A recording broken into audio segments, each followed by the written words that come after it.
بہت ساری جب آپ دعائیں پڑھتی ہیں تو اس کے اندر ظاہر لوگ چاہتے ہیں کہ ہماری ساری دعائیں قبول ہو جائیں.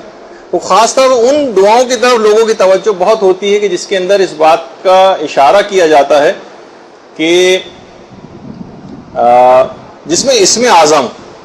لوگ بہت اٹریکٹ ہوتے ہیں کیونکہ روایت میں بھی یہ بات آئی کہ جس کے ہاتھ میں بھی اسم اعظم آ جائے، اسم اعظم، اس کے ہاتھ میں کائنات کی ساری طاقتیں آ جاتی ہیں اور وہ مستجاب الدعوات ہو جاتا ہے، اس کی ساری دعائیں قبول ہو جاتی ہیں. دیکھیے اب لوگ یہ سوال اکثر کرتے ہیں کہ اسم اعظم کیا ہے، یہ ہماری سمجھ میں نہیں آتا. روایتوں میں اسم اعظم کا بہت تذکرہ آتا ہے، تو اسم اعظم کیا چیز ہے؟ دیکھیے علماء نے اس پہ بہت بحث کی ہے، کتابیں بھی لکھی ہیں کہ اسم اعظم کیا ہے. جو ان کے نظریات بنتے ہیں ان میں مثلا ایک تو یہ کہ جو اسماء حسنہ ہیں پروردگار کے، یہ اسم اعظم، اور ہر نام کی پروردگار کے الگ ایک تاثیر، ہر نام کی الگ ایک تاثیر. کچھ علماء اس بات کے قائل ہیں کہ جتنے بھی حروف مقطعات ہیں ان میں اسم اعظم، کاف ہا یا عین صاد، ہاں میم عین سین قاف الف لام میم، یا اس طرح سے بہت سی ساری روایت میں بھی اس کا اشارہ کیا گیا. تو حروف مقطعات میں کچھ علماء کا رجحان یہ کہ حروف مقطعات میں اسم اعظم ہے. کچھ علماء کہتے ہیں کہ ہوا کا جو آپ پڑھتی ہیں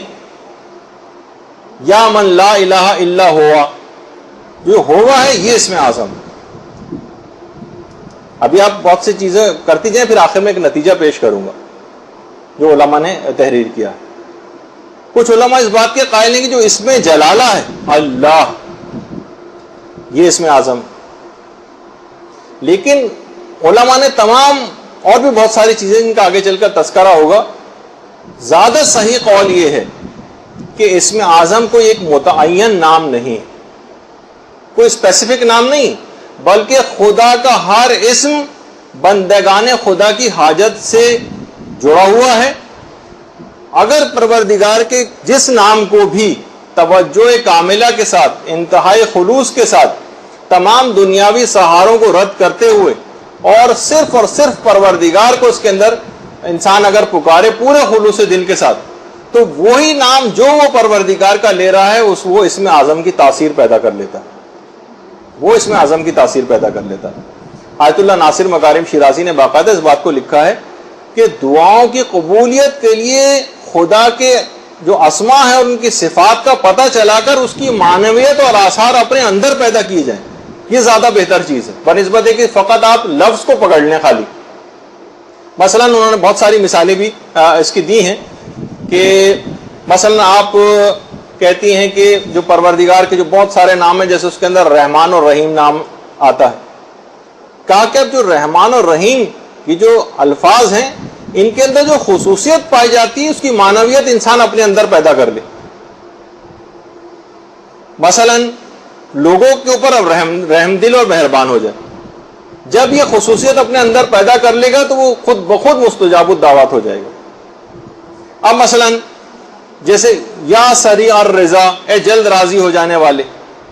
اب بجائے اس کی کہ آپ اس لفظ کا ورد کریں، وہ بھی کریں اپنی جگہ، لیکن اگر اس کی تاثیر اپنے اندر پیدا کرنے، لوگوں کی خطائیں بہت جلدی جلدی معاف کریں، آپ دل میں لے کر نہ بیٹھے رہیں، آپ بھی لوگوں سے جلد راضی ہو جائیں،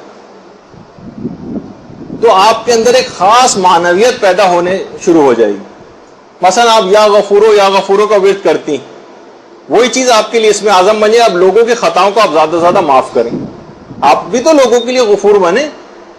جب یہ معنویت آپ کے اندر پیدا ہو جائے گی، آپ لوگوں کی خطائیں معاف کریں گی، اب خود بخود وہ معنویت پیدا ہونے کی وجہ سے آپ جو دعائیں کریں گے وہ دعا قبول ہو جائے گی،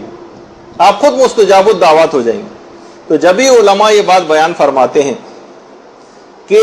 انبیاء اور ائمہ یا مثلا جو صالحین ہیں یا علماء ہیں ان کے متعلق جو یہ بات کہی جاتی کہ وہ اسم اعظم سے واقف تھے، اس کا مطلب یہ ہے کہ وہ خدائی اسماء کی جو تجلی ہے اور جو معنویت تھی وہ ان کی سیرت میں جلوہ گر ہو جاتی تھی، اور وہ چیزیں ان کے لیے وہ نام، وہ جس نام سے بھی پکارتے تھے وہ ان کے لیے اسم اعظم بن جاتا تھا، اور ان کی ساری دعائیں قبول ہو جاتی تھیں، وہ مستجاب الدعوات ہو جاتے تھے. یہی وجہ ہے کہ بہت سے علماء نے اس کا ذکر کیا ہے. بلعام باعور جو تھا جس کا قرآن کے اندر بھی کتے کے حوالے سے کتا کہہ کے جس کو قرآن نے جو ہے وہ اس کا ذکر کیا ہے، اس کے اندر بھی یہ تھی کہ اپنے تقوی اور پرہیزگاری سے ابتدان بلعم باور نے اتنی اس میں اعظم تک پہنچ گیا تھا، یعنی اس کا مصداق یہی تھا کہ وہ جو دعا کرتا تھا دعا قبول ہو جاتی تھی مستجاب الدعوت تقوی و پرہیزگاری سے. لیکن کیا ہے کہ اس نے ہوا و حوث کی پیروی کرنا شروع کر دی، اور روایات میں جملہ آتا ہے کہ اس نے اسم اعظم بھولا دیا. اسم اعظم بھولا دینے کے معنی یہ ہے کہ اس نے اپنے اندر سے وہ جو صفات، اس کے اندر ایک معنویت اور سیرت کے اندر ایک جھلک پیدا ہو گئی تھی، وہ جھلک کو اس نے دھندلا دیا، وہ چیز ختم کر دی، یہاں تک کہ اس کے اندر وہ معنویت ختم ہو گئی، وہ اسم اعظم کی جو خصوصیات اس کے اندر تھیں اس کے اندر سے نکل گئی. تو فقط الفاظ کے ورد کرنے کو صرف کی حد تک آپ نہ رہ جائیں، مثلا یہ کہ بس ہمیں یہ نام پتہ چل جائے، بس وہ نام کو ہم بیٹھے ہوئے 1000 دفعہ 10,000 دفعہ پڑھتے رہیں اور اس کی معنویت اپنے اندر نہیں پیدا کر رہے ہیں. جب ہی ہم دیکھتے ہیں ہمارے اتنے زیادہ ہم تسبیحات پڑھتے چلے جاتے ہیں، اتنے زیادہ ہم اذکار پڑھتے چلے جاتے ہیں، اور وہ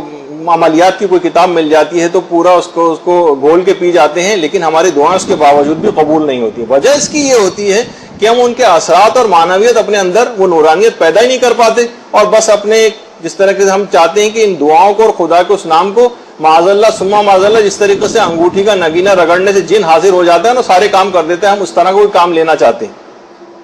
تو یہ ایک بہت غلط تاثر ہے جو دعاؤں کے سلسلے میں صاحبان ایمان کا ہو کے رہ گیا. وہ کوئی انگوٹھی کے چراغ کے جن کی طرح سے جو ہے نا چیزوں کے اوپر عمل کرنا چاہتے ہیں، تو وہ یہ مناسب نہیں ان چیزوں کو اپنے اندر پیدا کرنا. جب بھی کہا جاتا ہے کہ جو دعائیں مشلول ہیں اس کے اندر بھی اسم اعظم، وہ روایات کے اندر جو آیا پیغمبر اسلام نے جو وہ طریقہ اس کو بتایا، ویسے تو امیر المومنین نے بتایا تھا اس کو، اس نوجوان کو، اللہم صلی علی محمد و علی محمد.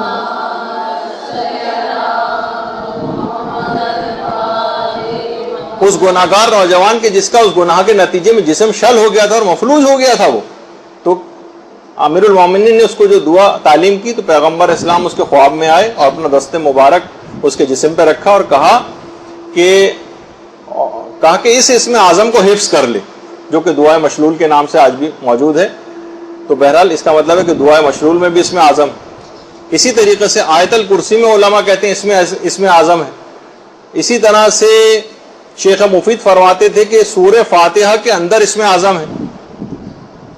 علماء فرماتے ہیں بسم اللہ الرحمن الرحیم اس کے اندر اسم اعظم ہے،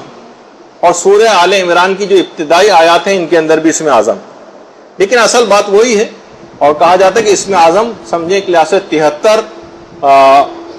73 حروف ہیں، جن میں سے فقط ایک حرف کا علم تھا آصف برقیہ کے پاس، جو اس ایک حرف کی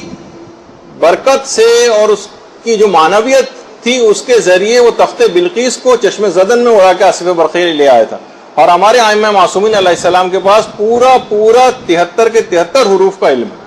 اللہم صلی اللہ علیہ وسلم.